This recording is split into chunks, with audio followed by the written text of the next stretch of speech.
Bismillahirrahmanirrahim.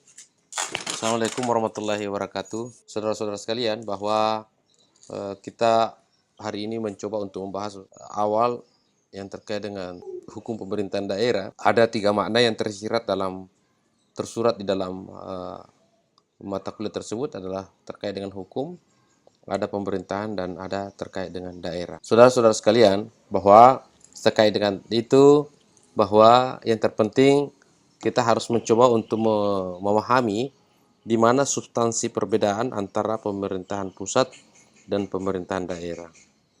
Kalau kita melihat dalam ketentuan peraturan perundangan bahwa pemerintahan pusat itu adalah terkait dengan pemerintahan yang mengurusi urusan yang ada di negara kita secara menyeluruh, sedangkan pemerintahan daerah itu adanya di tingkat daerah yang mengurusi urusan tingkat daerah, kabupaten, kota. Ada sebuah diskusi panjang bahwa memang terkait dengan daerah ini ada 2 hal yang kadang ada 2 hal yang kadang kita mencoba untuk mendiskusikan, adalah di mana letak perbedaan atau yang dimaksud pemerintahan daerah, apakah provinsi atau kabupaten kota. Otonomi kelihatannya diserahkan sepenuhnya kepada tingkat kabupaten atau kota. Sedangkan dalam teori pemerintahan provinsi itu lebih kita akrab dengan disebut dengan delegation of power. Delegation of power itu adalah pemerintahan yang pusat mendelegasikan pemerintahannya kepada provinsi. Jadi sehingga kalau kita melihat di mana sih sebenarnya posisinya provinsi itu dalam pemerintahan, maka pemerintahan itu sesungguhnya tingkat provinsi itu adalah merupakan delegasi atau utusan yang pemerintah pusat. Diskursus tentang itu maka terkait dengan pemerintahan pusat ini, provinsi ini, pernah kami di kelompok HTN mencoba mendiskusikan bagaimana sekiranya tingkat provinsi itu tidak perlu lagi dilaksanakan yang namanya pemilihan kepala daerah, karena sesungguhnya yang kita melihat bahwa kepala daerah itu adanya di tingkat kabupaten kota, sedangkan provinsi itu adalah merupakan delegation of power atau pendelegasian kewenangan dari pusat. Jadi kasarnya adalah kalau melihat siapa itu gubernur, sesungguhnya adalah presiden yang menjelma di tingkat provinsi-provinsi yang ada di seluruh Indonesia. Saudara-saudara sekalian, bahwa terkait dengan itu, maka kita mencoba melihat bagaimana sebenarnya terkait dengan hukum itu sendiri, bahwa sebagai mengulang hanya mencoba untuk mengulang apa yang telah kita ingat yang terdahulu terkait dengan hukum. Saudara-saudara sekalian, bahwa hukum itu adalah sebuah aturan atau merupakan suatu hukum itu merupakan aturan yang memuat perintah, ada perintahnya, ada larangannya, dan ada kebolehan. Sederhananya seperti itu, sama sebagian dengan norma. Tapi kalau kita mengkaji tentang hukum, kalau kita mengkaji lebih dari tentang hukum, itu jauh dari itu. Hukum itu kalau saya mencoba untuk menafsirkan dalam buku saya yang berjudul Negara Hukum dan Konsep Keterwakilan Rakyat, perbandingan sistem pemilu di beberapa negara, saya mengatakan dan begitu yang lain, bahwa hukum sesungguhnya itu adalah, kalau kita mau tarik garis, sebenarnya hukum itu adalah hakim. Berarti kalau kita melihat bahwa hukum itu orang. Makanya pernah saya diskusikan kepada saudara sekalian bahwa ya yang tepat, karena kalau kita katakan hukum itu kan berasal dari kata dasar dari bahasa Arab, hukum, hakam, hukumum. Itu hukum, berarti hukum itu orang, hukum hakim gitu. Jadi olehnya itu kita lebih cenderung menggunakan kalau kata hukum itu adalah hakim. Jadi kalau misalnya Anda mengatakan Anda kuliah di mana? Saya kuliah di Fakultas Hukum. Berarti sebenarnya sederhananya Anda kuliah di Fakultas Hakim. Itu padahal sebenarnya kan tidak seperti itu. Kita banyak varian, ada hakim, jaksa, pengacara. Makanya yang tepat bagi saya itu di Malaysia. Di Malaysia itu tepat dikatakan Fakultas Perundang-undangan. Fakultas hukumnya di sana itu disebut dengan Fakultas Perundang-undangan. Mungkin lebih tepat dikatakan bahwa fakultas kita adalah fakultas perundang-undangan. Yang parah lagi karena ya saya kira seperti itu sebuah padanannya. Tapi ini adalah sebuah diskusi yang tentu ada aspek-aspek lokal yang harus kita pertimbangkan. Kemudian adalah pemerintahan adalah organisasi yang memiliki kewenangan untuk membuat dan menerapkan hukum serta undang-undang di wilayah tertentu. Saudara-saudara sekalian, dalam teori organisasi ada dua organisasi yang paling terbesar di dunia yang kita kenal, yang disebut dengan teori organisasi government dan organisasi non-government. Kalau dia organisasi government, maka organisasi itu adalah termasuk adalah negara. Kalau dia organisasi non-government adalah sebuah organisasi atau kelompok masyarakat yang tidak tergolong dalam pengaturan negara maka atau pemerintah, maka itu termasuk yang disebut dengan non-government. Tetapi kenapa kemudian kita melihat hari ini bahwa organisasi yang disebut dengan government atau negara itu lebih kuat karena memang dia memiliki kewenangan untuk membuat dan menerapkan hukum serta undang-undang. Kenapa dia kuat? Karena mereka punya fasilitas, mereka punya alat peraga, mereka punya aparat, ada polisi, ada tentara, ada presidennya, ada menterinya, ada koordinasinya dan seterusnya. Mereka kuat dari segi situ. Tapi ingat, kekuatan yang maksud itu adalah tidak ansih, bahwa tidak berdiri sendiri dalam arti bahwa dia kuat secara permanen juga, karena sesungguhnya ada juga organisasi non government. Organisasi non government itu seperti misalnya LSM, yayasan, PT, apalagi non-government organization. Ingat bahwa walaupun kita melihat bahwa hari ini organisasi yang paling kuat adalah negara, state, akan tetapi dalam roda perjalanan negara cenderung kita melihat bahwa negara juga ini tidak bisa bergerak tersendiri tanpa kekuatan di baliknya, yaitu adalah non-government organization. Siapakah itu non-government organization? Sama misalnya dengan IMF. IMF itu adalah organisasi LSM gitu. Dia tuh LSM, dia tuh non government. Tapi kenapa dia kuat memengaruhi Indonesia sampai membuat Indonesia bertriliun-triliun dia punya utang gitu. World Bank. Bayangkan kuatnya World Bank memengaruhi Indonesia, Pak, sebagai negara yang memiliki kedaulatan tertinggi yang tidak ada hubungannya dengan negara lain. Kemerdekaan Indonesia itu tidak ada urusannya dengan negara lain. Republik Indonesia itu diperoleh dengan kadar bahwa kita tidak berurusan dengan negara lain. Tapi kenapa kemudian ada non government organization justru jauh lebih memiliki power yang mampu mempengaruhi Indonesia? Satu kali ngomong WHO, tunduk semua republik yang negara-negara yang ada tergabung di dalamnya. Siapa sih itu WHO? Apakah WHO juga pernah dulu berperan dengan Belanda untuk memiliki suatu kekuasaan atau pernah berperang berjanji dengan Indonesia? Apakah pernah WHO mengatakan bahwa saya memerdekakan Indonesia, kalau kau nanti merdeka Indonesia maka bayar persangon kepada Anda?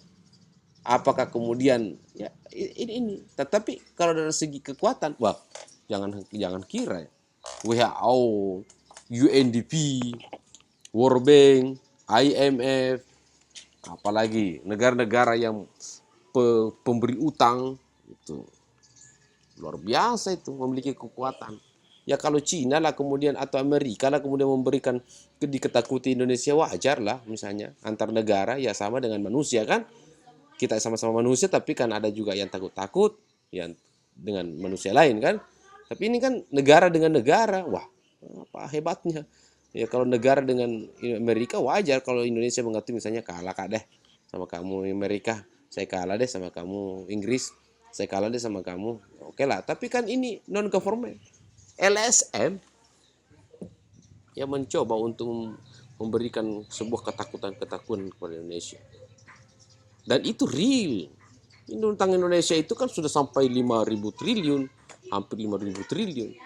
5 triliun itu kalau dibayarkan, kalau saya tidak salah ya, kalau itu dibayarkan, kalau itu dipakai beli onde-onde Pak Ridwan, bayangkan kalau utangnya Indonesia itu jangankan 5 triliunnya, 6,5 yang apa, yang dikorupsi saja yang kemarin itu berapa ya, bank apa namanya Senturi saja itu 6,7 triliun itu bayangkan Pak Ridwan, kalau itu dibelikan kue onde-onde itu, maka satu Makassar itu tenggelam Pak, gara-gara onde-onde itu.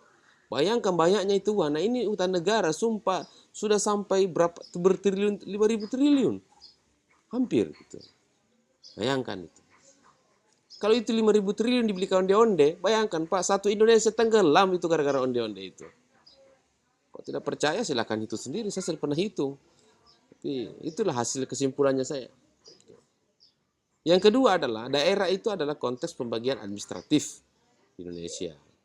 Adalah kesatuan masyarakat hukum yang punya batas-batas wilayah. Kabupaten, bahwa misalnya Bone berbatasan dengan Sinjai, Wajo, Sengkang, Sopeng, ya Sengkang juga masih ada. Sengkang, Pare, Baru, itu banyak ya. Goa, Maros, itu katakanlah begitu. Yang berwenang mengatur dan mengurusi urusan pemerintah dan kepentingan masyarakat setempat menurut prakarsa sendiri berdasarkan aspirasi masyarakat. Kenapa selalu dikatakan aspirasi masyarakat? Karena memang negara kita, daerah kita itu adalah, ya tidak ada istilah raja-raja di daerah Pak, yang ada itu adalah kedaulatan rakyat. Tetap kita selalu berada di kedaulatan rakyat. Kenapa kita mengatakan kedaulatan rakyat? Karena negara kita adalah disebut dengan Republik Indonesia. Re itu kembali, publik itu kembali ke publik. Itu maksudnya itu. Ya. Kembali ke publik. Artinya kekuasaan kita itu harus kembali kepada publik Pak. Ya gitu. Selanjutnya pemerintah daerah. Maka kemudian disimpulkan pemerintah daerah adalah penyelenggaraan urusan pemerintah oleh pemerintah daerah dan DPR menurut asas otonomi. Kenapa dikatakan di sini ada kata, mungkin agak Anda bingung, urusan pemerintah oleh pemerintah daerah dan DPRD. Urusan pemerintah daerah dan DPRD, ini maksudnya dibagi di dua karena begini, pemerintahan itu ada dua hal kalau kita bagi. Pemerintahan secara umum termasuk DPR. DPRD itu pemerintahan secara umum. Tapi kalau pemerintah secara khusus itu ya tidak masuk DPR gitu. Wakil rakyat begitu. Nah, terus kemudian dalam hal tertentu maka kita lanjutkan lagi apakah yang dimaksud dengan hukum. Tadi saya sudah jelaskan, hukum ada juga pengertian aturan. Jadi sama misalnya kalau kita mengatakan hukum, reh itu aturan juga, hukum juga, rehtum, restat, negara hukum gitu, taat itu negara, itu adalah tum, direktur itu hukum, direksi itu hukum juga, ada maksudnya hukum. Dan sampai kita mengatakan rektor itu terbagi atas dua kata, hukum, tor itu adalah orang. Jadi rektor itu Pak orang yang menegakkan hukum. Aturan yang dibuat senat, rektor harus tegakkan itu. Dialah penegak hukum yang disebut dengan rektor. Berasal dari kata direh dan tor. Rektor. Jadi rektor itu berasal dari kata dan tor. Artinya orang yang harus menegakkan aturan-aturan yang ada. Selanjutnya adalah penggolongan hukum itu kita lihat. Hukum ada tertulis dan ada tak tertulis. Hukum yang tertulis tentu kita melihat adalah hukum positif yang kemudian dari Undang-Undang Dasar, peraturan pengganti undang-undang sampai undang-undang, PP, Perpres, peraturan menteri, kemudian peraturan daerah tingkat provinsi, peraturan daerah tingkat kabupaten, juga adalah kita melihat adalah peraturan desa itu. Peraturan, sedangkan kemudian hukum tak tertulis itu adalah sebuah kebiasaan-kebiasaan yang dilakukan masyarakat dan merupakan sebuah bentuk-bentuk perjanjian yang dilakukan oleh pemerintah yang merupakan sebuah hukum tertulis. Nah, di dalam dan kemudian hukum adat atau kebiasaan-kebiasaan maksud saya, tidak tertulis itu merupakan hukum adat, kemudian adalah hukum kebiasaan-kebiasaan kita, kebiasaan-kebiasaan negara yang tidak mungkin kita melihat adanya aturan terkait dengan tertulis, tapi ada sebuah kebiasaan-kebiasaan yang dilakukan yang cenderung menjadi sebuah bahan untuk kemudian dijadikan sebagai hukum. Terus kemudian adalah tertulis adalah seperti perundang-undangan yang saya sebutkan tadi, adalah jurisprudensi dan kemudian traktat. Sampai saya pikir ini kemudian dikodifikasi, ya perundang-undangan itu ada dikodifikasi dan ada tidak dikodifikasi. Itu merupakan hukum yang terkait dengan perundang-undangan.